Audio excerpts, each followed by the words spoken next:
Harish, the best academy. Hi friends, welcome to Harish academy.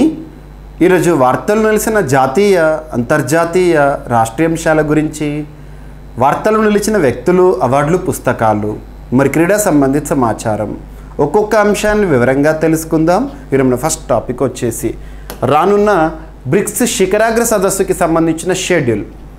Bricks Brazil, Russia, India, China, south Africa ఈ దేశాలకు సంబంధించిన కూటమి ఇటీవల bricks expansion అనేది తరచూ వార్తల్లో చూస్తున్నాం. రీసెంట్గా ఇండోనేషియా బ్రిక్స్లో సభ్య దేశంగా చేరడం జరిగింది. ఇవన్నీ కూడా మనం డిస్కస్ చేసాము. ఇక రానున్న బ్రిక్స్ శిఖరాగ్ర సదస్సు ఎక్కడ జరగబోతోంది, ఏ దేశం ఆతిథ్యంలో జరగబోతోంది, ఇది ఇంపార్టెంట్. 2025 జనవరి 1 నుండి బ్రిక్స్ కూటమికి అధ్యక్ష బాధ్యతలను ఎవరు నిర్వర్తిస్తున్నారంటే బ్రెజిల్ దేశం. బ్రెజిల్. సో మరి బ్రెజిల్ అధ్యక్ష బాధ్యతల్లో ఉంది కాబట్టి ఈ రానున్న బ్రిక్స్ శిఖరాగ్ర సదస్సు ఎన్నవ ఎడిషన్ 17th బ్రిక్స్ సమ్మిట్ ఏదైతే ఉంటుందో బ్రెజిల్ దేశంలో జరగబోతోంది. దానికి సంబంధించిన షెడ్యూల్ జూలై 6-7 తేదీల్లో బ్రెజిల్లోని రియో డిజనీరోలో ఈ సదస్సు జరగబోతోంది. ఇక్కడ examination point of view BRICS పైన రెగ్యులర్గా క్వశ్చన్స్ అడుగుతున్నారు. మనకు లాస్ట్ ఇయర్ 2024 2024 సంవత్సరానికి గాను బ్రిక్స్ కూటమికి అధ్యక్ష బాధ్యతలను ఎవరు నిర్వర్తించారో రష్యాలోని కజాన్ నగరం వేదికగా బ్రిక్స్కి సంబంధించిన శిఖరాగ్ర సదస్సు జరిగింది. భారత ప్రధాని నరేంద్ర మోదీ గారు వెళ్ళారు. మరి ఆ సదస్సు ఎన్నవ ఎడిషన్? 16వ ఎడిషన్. మరి 16వ ఎడిషన్ యొక్క థీమ్ ఏంటని అడుగుతారు ఇప్పుడు రానున్న పోటీ పరీక్షల్లో. Strengthening multilateralism for just global development and security. ఇది లాస్ట్ ఇయర్ 2024 థీమ్. ఇక రానున్న 2025 సదస్సు ముగిసిన తర్వాత మనం దాని గురించి ప్రత్యేకంగా చూడాలి. 17th ఎడిషన్ అనేది జరగబోతోంది.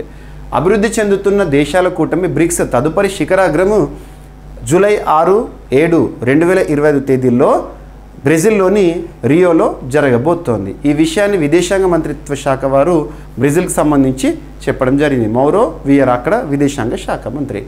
ప్రపంచ పాలన సంస్కరణలు, గ్లోబల్ సౌత్ దేశాల మధ్య సహకారంపై దృష్టి సారించనున్నట్లు ఆయన చెప్పారు. వచ్చే శిఖరాగ్రానికి భాగస్వామ్య దేశాలను కూడా ఆహ్వానించామని, సభ్య దేశాల మధ్య ఏకాభిప్రాయంతో మిగతా దేశాలు కూడా ఈ సమావేశాల్లో పాల్గొనవచ్చని చెప్పడం జరుగుతుంది.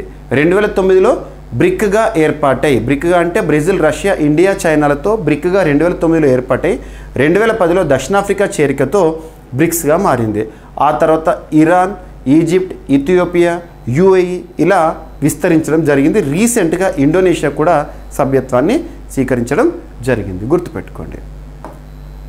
And drones, unmanned air vehicles, the dependency on drones is increasing nowadays. మానవుడు మానవరహిత విమానాలపైన ఆధారపడుతున్నాడు. అటువంటి డ్రోన్లకు సంబంధించి ఇటీవల అఫీషియల్ స్టాట్స్ పార్లమెంట్ వేదికగా కేంద్రం వెల్లడించింది. ఎన్ని డ్రోన్లు ఉన్నాయని చెప్పేసి రిజిస్టర్ అయిన డ్రోన్లు. సో భారతదేశంలో రిజిస్టర్డ్ డ్రోన్స్ వచ్చేసి 29,501 డ్రోన్లు అంట. దేశంలో 29,501 డ్రోన్లు రిజిస్టర్డ్ ఉన్నాయని పార్లమెంట్లో పౌర విమానయాన మంత్రిత్వ శాఖ వెల్లడించింది. రాజ్యసభలో ఒక సభ్యుడు అడిగిన ప్రశ్నకు సమాధానంగా చెప్పడం జరిగింది. దేశంలోని అత్యధికంగా ఢిల్లీలో 4,882 డ్రోన్లు, తమిళనాడులో 4,588 డ్రోన్లు, మహారాష్ట్రలో 4,132 డ్రోన్లు ఉన్నట్లు తెలిపింది. గుర్తుపెట్టుకోండి. ఇక ప్రపంచ జనాభా పెరుగుతూనే ఉంది.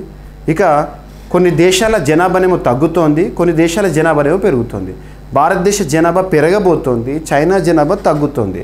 సో ఐక్యరాజ్య సమితి నిన్నటి రోజున కొన్ని గణాంకాలను, జనాభా లెక్కలను రిలీజ్ చేసింది. ఇవన్నీ ఎస్టిమేషన్స్. ప్రపంచ జనాభా ధోరణులపై ఐక్యరాజ్య సమితి అంచనాలను విడుదల చేసింది. 2061 నాటికి భారత జనాభా 170 కోట్లకు చేరుతుందని అంచనా వేసింది. 2100 నాటికి దేశ జనాభా 150 కోట్లకు తగ్గుతుందని పేర్కొంది.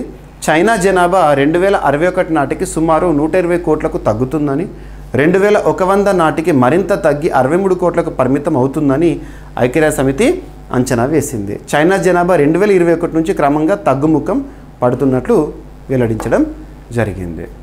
ఇక పేరు మార్చుకోవడం అనేది ఒక వ్యక్తికి సంబంధించిన ప్రాథమిక హక్కు అని అలహాబాద్ హైకోర్టు చెప్తున్న తీర్పు. కామన్గా సర్వసాధారణంగా పేర్లు మార్చుకోవడం చూస్తూ ఉంటాం మనము.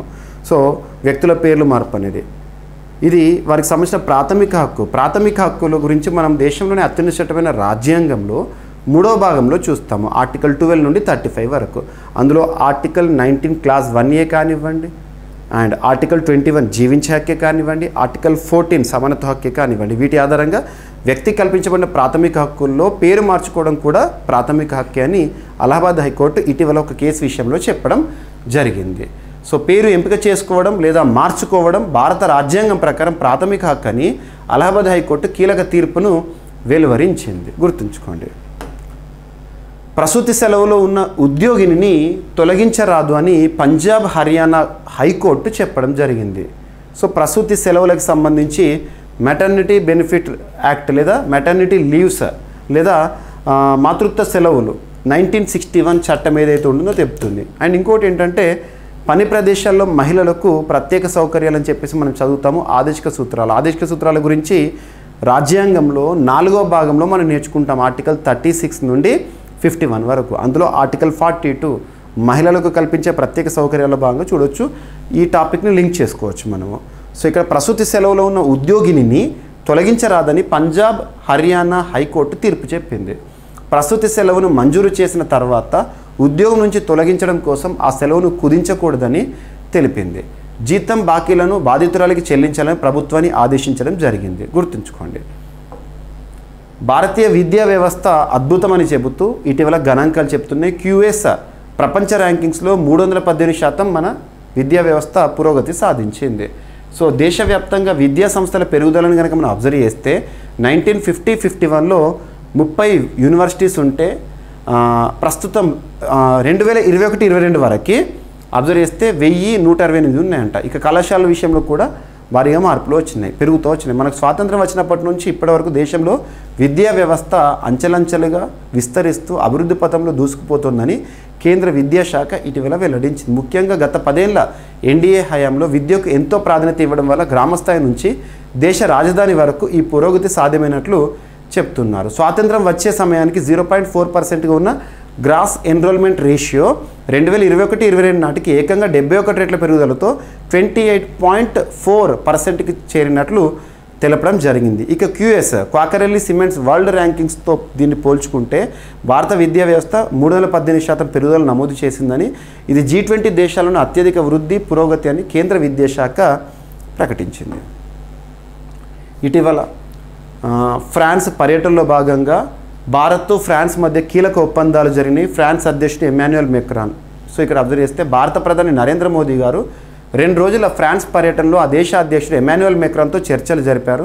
ఇరు దేశాల మధ్య వాణిజ్యం, పెట్టుబడుల రంగాల్లో ద్వైపాక్షిక సంబంధాలను మరింత బలోపేతం చేసుకోవడానికి పలు ఒప్పందాలను చేసుకున్నారు. Science and technology. So Bharat France కృత్రిమ మీద డిక్లరేషన్, అంతర్జాతీయ కృత్రిమ మీద మానవాళికి సామాజిక ఆర్థిక పర్యావరణ అంశాలు లాభదాయకంగా మారేలా ఫ్రాన్స్ భారత్ డిక్లరేషన్పై సంతకం చేశాయి. ఇక భారత్ ఫ్రాన్స్ నవకల్పనల సంవత్సరం లోగోని ఆవిష్కరించారు. 2026ను పిలుపునిచ్చారు. ఇక సివిల్ న్యూక్లియర్ ఎనర్జీ విషయంలో 2 దేశాలు కూడా వ్యూహాత్మక ఒప్పందాన్ని కుదుర్చుకోవడం జరిగినాయి. అండ్ రానున్న ఒక సదస్సు. సో సదస్సులకు సంబంధించి ఎక్కడ జరగబోతున్నాయి, సదస్సుకి సంబంధించి థీమ్ ఏంటి, ఎవరు నిర్వహించబోతున్నారు, ఇలాంటివి చూడాలి. So global justice love peace summit అనేది వార్తల్లోకి వచ్చింది. 2025 ఏప్రిల్ 12-13 తేదీల్లో జరగబోతోంది. దుబాయ్లోని ఎగ్జిబిషన్ సెంటర్లో జరగబోతున్నట్టుగా నిర్వాహకులు చెప్పారు. ఎవరు నిర్వహించబోతున్నారంటే ఐఎమ్ పీస్ కీపర్ మూవ్మెంట్ అనే ఒక సంస్థ వారు నిర్వహించబోతున్నారు. గుర్తుంచుకోండి. Global justice love peace summit ఎక్కడ జరగబోతోంది అండ్ ఎవరు నిర్వహించబోతున్నారు. One planet one voice and global justice love and peace అనేది ఈ సదస్సు యొక్క theme. And Mohammed Rafi singer తన లెగసీని గుర్తిస్తూ భారత ప్రభుత్వం ఇటీవల ఒక కమమరేటివ్ కాయిన్ 100 రూపీస్ కమమరేటివ్ జ్ఞాపకార్థం ఒక కాయిన్ని రిలీజ్ చేయడం జరిగింది. ఎగ్జామినేషన్ పాయింట్ ఆఫ్ వ్యూ అడుగుతారు. 2025 ఫిబ్రవరి మాసంలో భారత ప్రభుత్వం ఏ గొప్ప గాయకుడి జ్ఞాపకార్థం ఒక కమమరేటివ్ కాయిన్ 100 రూపీస్ కాయిన్ని రిలీజ్ చేయడం జరిగింది అంటారు మహమ్మద్ రఫీ. ఇక వార్తలు నిలిచిన మరొక వ్యక్తి మారిషస్ దేశానికి సంబంధించిన మాజీ ప్రధాని ఇటీవల మనీ లాండరింగ్ కేసులో అరెస్ట్ అవుతూ వార్తల్లోకి వచ్చారు. తన పేరేంటి అంటారు. ప్రవింద్ కుమార్ జిగ్నౌత్. ప్రవింద్ జిగ్నౌత్ అని గుర్తుంచుకున్నా పర్లేదు. ప్రవింద్ జిగ్నౌత్ ఇటీవల అరెస్ట్ అయ్యారు. ఏ దేశానికి సంబంధించి మాజీ ప్రధాని అంటే మారిషస్. ఎందుకు అరెస్ట్ అయ్యారంటే మనీ లాండరింగ్ కేసులో, గుర్తుపెట్టుకోండి. సో ఇక ర్యాపిడ్గా చూస్తే జూలైలో బ్రెజిల్లో బ్రిక్స్ శిఖరాగ్ర సమావేశం జరగబోతోంది. బ్రెజిల్ ఆధ్వర్యంలో అధ్యక్షతన దేశంలో నమోదైన మొత్తం డ్రోన్లు 29,501 అండ్ 2061 నాటికి భారత్ చైనా జనాభా ఏ విధంగా ఉండబోతోందని ఐక్యరాజ్యసమితి గణాంకాలు. పేరు మార్చుకోవడం వ్యక్తి ప్రాథమిక హక్కు అని అలహాబాద్ హైకోర్టు తీర్పు. అండ్ ప్రసూతి సెలవుల్లో ఉన్న ఉద్యోగిని తొలగించరాదని పంజాబ్ హర్యానా హైకోర్టు చెప్పిన తీర్పు. భారతీయ విద్యా వ్యవస్థ గురించి కేంద్ర విద్యా వ్యవహారాల మంత్రిత్వ శాఖ వారు చెప్తున్న గణాంకాలు. భారత్ ఫ్రాన్స్ మధ్య కీలక ఒప్పందాలు కుదిరాయి. And global justice love peace summit దుబాయ్లో జరగబోతోంది ఏప్రిల్లో. అండ్ మహమ్మద్ రఫీ గారి జ్ఞాపకార్థము ఒక commemorative coin 100 rupees coin. And Mauritius మాజీ ప్రధాని ప్రవీణ్ జుగ్నౌత్ గారు మనీ లాండరింగ్ కేసులో అరెస్ట్ కావడం. సో ఇవి ఫ్రెండ్స్ ఈరోజు వార్తలో నిలిచిన అంశాలు. మిస్లేనియస్ అంశాలు ఏమైనా మిగిలిపోతే రేపటి క్లాస్లో జోడించి మరొకసారి నేర్చుకుందాం. రేపు కలుద్దాం. Thank you.